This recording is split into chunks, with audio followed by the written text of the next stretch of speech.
सुंदरपुर नाम के गांव में राघव नाम का एक आदमी रहा करता था। उसके साथ उसकी पत्नी जानकी और उसकी दो बेटियां रहा करती थी। एक का नाम था गीता, दूसरी का नाम था बबीता। गीता राघव के पहले पत्नी की लड़की थी, इसीलिए उससे हमेशा रूठा हुआ व्यवहार किया करती थी।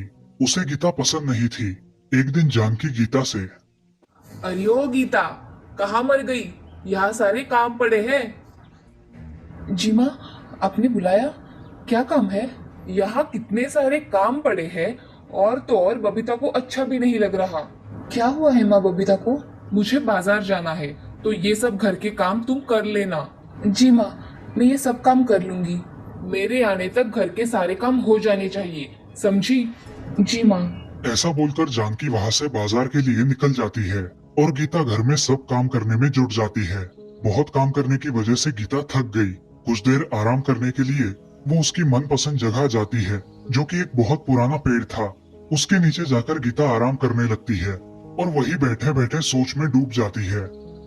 मेरी माँ होती तो कितना अच्छा होता। मैं कभी उसकी कमी महसूस नहीं करती। वो मुझे कितना प्यार करती। ऐसा बोलकर गीता की आंखों में आंसू आ जाते हैं और वो अपनी सोच में डूबी ही थी, तभी उसके कानों पर उसके पिताजी की आवाज पड़ती है। अरे बेटी, तुम यहाँ क्या कर रही हो? अकेली ही बैठी हो? क्या हुआ? कुछ नहीं पिताजी, माँ की याद आ गई थी, इसीलिए यहाँ आकर बैठी हूँ। अच्छा, चलो घर, शाम होने को है। जी पिताजी। ऐसा कहकर गीता अपने पिताजी के साथ घर जाती है। घर जाते ही जानकी उसे बहुत खरी खोटी सुनाती है। अरे कलमुही, मेरी बच्ची को अच्छा नहीं लग रहा है और तुम हो कि यहाँ से चली गई। उसे कुछ हो गया होता तो? आज गीता भी चुपचाप सब सुन लेती है, क्योंकि वो भी बबीता को घर में अकेला छोड़कर चली गई थी। अरे भाग्यवान, अब बस भी करो। कितना बोलोगी बच्ची को? हाँ हाँ, आप तो उसी की बाजू लेंगे। अगली बार ऐसी गलती नहीं होनी चाहिए, समझी? जी माँ, मैं याद रखूंगी। ऐसा कहकर गीता वहां से काम करने चली जाती है। बबीता उसकी माँ से, माँ, तुम मुझसे कुछ भी नहीं कहती, लेकिन मेरा कुछ गलत लगा तो हमेशा मुझे डांटती हो। अरे नहीं रे मेरी लाडली बिटिया, ये सब इसे सिखाने के लिए है, इसलिए मैं थोड़ा शांति से ले रही हूँ। तुम चिंता मत करो। मगर माँ, आप ऐसा क्यों कर रही हो? वक्त आने पर सब बता दूंगी। उसको उसकी सुंदरता पर बहुत गर्व है ना। अब देखो कितना परेशान करती हूँ। ऐसा सोचकर जानकी अपना व्यवहार गीता के प्रति और सख्त कर देती है। अब वो घर के सारे काम उसे बोलती थी और खुद आराम करती थी। उसका अत्याचार दिन ब दिन बढ़ता ही जा रहा था। ऐसे ही एक दिन जानकी गीता से, तुम्हें ऐसा लगा कि तुम मेरी बेटी से सुंदर हो तो तुम कुछ भी कर सकती हो, मगर जान ले, जब तक मैं इस घर में हूँ तुम्हारा कुछ नहीं चलने वाला, समझी? मगर माँ, मैंने किया क्या है जो आप मुझे हमेशा खरी खोटी सुनाती रहती हो? तेरा खूबसूरत होना ही तेरा अभिशाप है, इसीलिए तो तुझे जन्म देते ही तेरी माँ मर गई। अब ज्यादा बकवास मत कर, बहुत सारे काम बाकी है। गीता अपने आंसू पोंछते हुए वापस काम पर लग जाती है। काम करते करते उसके मन में विचार आता है। ये माँ मुझसे ऐसा व्यवहार क्यों करती है? मैंने इनका क्या बिगाड़ा है? मेरी खूबसूरती इनकी आंखों में चुभती है, इसीलिए मुझे हमेशा ऐसा कहती रहती है, हमेशा काम में व्यस्त रखती है। मेरी माँ अगर होती तो ऐसा कभी ना होता और मुझे कोई ऐसा काम भी नहीं करना पड़ता। ऐसे ही बहुत दिन बीत गए, मगर जानकी के स्वभाव में कोई बदलाव नहीं आया। इसी कारण गीता बहुत परेशान रहने लगी। ऐसे ही एक दिन जानकी गीता को बहुत खरी खोटी सुनाती है। उस दिन विचार में व्यस्त होकर गीता घर के बाहर पड़ती है। रोते रोते वो रास्ते से चल रही थी, तभी रास्ते में उसे एक साधु बाबा दिखाई दिए। प्रणाम साधु बाबा। कहो बेटी, क्या काम है? बड़ी चिंता में डूबी हुई दिखाई दे रही हो। बाबा, हम जैसे सोचते हैं वैसा होता क्यों नहीं है? मेरी माँ मेरी सुंदरता से बहुत जलती है और मेरी बहन बबीता दिखने में इतनी सुंदर नहीं है, इसी के कारण वो मुझसे जलती है। अब मैं क्या करूं? ऐसा कहकर गीता फिर से रोने लगी। अब साधु गीता से, मेरी बच्ची, रोना बंद करो। ये लो, ये थोड़ा जल है। इस कमंडलू का ये पानी तुम तुम्हारी माँ को देना। इस पानी से चेहरा बदल जाता है। अब साधु बाबा वो कमंडलू उसे देते हैं और कहते हैं, बेटी, ये जल जादुई जल है। इसके प्रभाव से चेहरे में परिवर्तन आ जाता है। इसी वजह से जिस व्यक्ति के ऊपर इसका प्रयोग होगा वो बहुत ही खूबसूरत दिखने लगेगा। मगर इस जल का 2 बार प्रयोग करने से उसका चेहरा बिगड़ जाएगा, ये बात याद रखना। अब तुम ये जल अपनी माँ को देना, सारी समस्या खत्म हो जाएगी। धन्यवाद बाबा।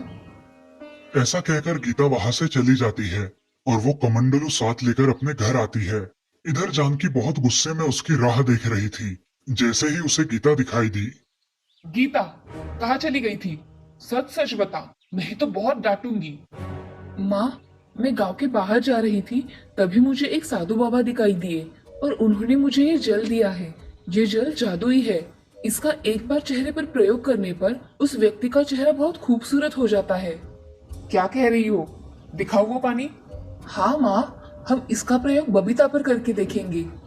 ये जल मेरे पास दे और तू यहाँ से चली जा। अब जानकी उस जल को देखती है और मन ही मन बहुत खुश हो जाती है। वो जल लेकर जानकी अपनी बेटी बबीता के पास जाती है।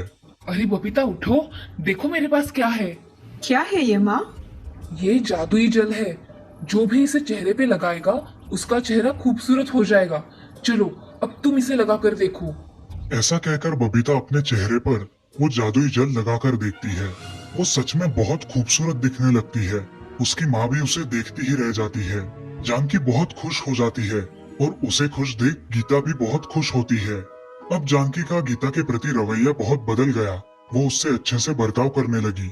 मगर बबीता को अपनी खूबसूरती पर गर्व होने के कारण एक दिन उसके मन में विचार आया, क्यों ना मैं और एक बार फिर से उस जादुई जल का प्रयोग करूं? इससे मैं और खूबसूरत दिखूंगी। ऐसा सोचकर बबीता एक और बार उस जल को अपने चेहरे पर लगाती है। लेकिन इस बार उसका चेहरा बहुत बदसूरत बन जाता है। वो अपना ही चेहरा आईने में देखकर बहुत घबरा जाती है।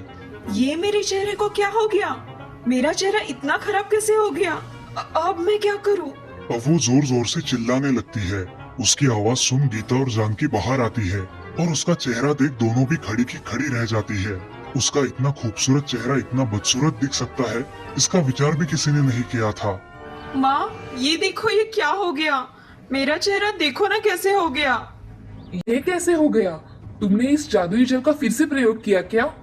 हाँ माँ। अरे मूर्ख, तुमने खुद से अपने पैर पर कुल्हाड़ी मार ली है। अब भुगतो। गीता, ये जल कहाँ से लाया था? चलो हम अभी के अभी उस साधु बाबा के पास चलते हैं।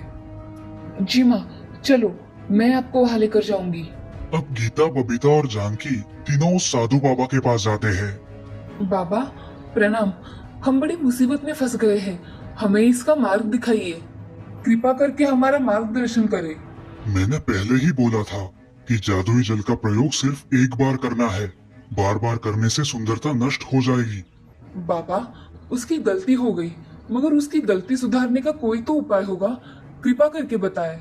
अब तुम्हें वो जादुई चेहरा वापस नहीं मिल सकता, मगर तुम्हारा जो पहले वाला चेहरा है वो मैं वापस दे सकता हूँ। बाबा वो भी चलेगा, आप सिर्फ इसको अच्छा बना दीजिए। साधु बाबा हाथ में पानी लेकर मंत्र उच्चारण करते हैं और बबीता के चेहरे पर जल छिड़कते हैं। तभी बबीता का चेहरा पूर्ववत हो जाता है। धन्यवाद साधु बाबा। मैं सुंदरता में अधिक अंधी हो गई थी। मैं जैसी हूँ वैसी ही अच्छी हूँ। धन्यवाद बाबा। मैं आपके आभार कैसे मानूं समझ नहीं आ रहा। अब मुझे मेरी दोनों बेटियां एक समान हैं। अब मैं इनमें भेदभाव नहीं करूंगी। मेरे भगवान ने मुझे बहुत अच्छी बेटियां दी है। अब मुझे कोई चिंता नहीं है। ये सब सुनकर गीता की आंखें भर आती है। अब जानकी अपनी दोनों बेटियों को लेकर वहां से चली जाती है और आजीवन उन्हें ढेर सारा प्यार देती है। इस कहानी से हमें यह सीख मिलती है कि जिंदगी में हमेशा दूसरों की भलाई करनी चाहिए। एक दूसरे के प्रति ईर्ष्या नहीं रखनी चाहिए।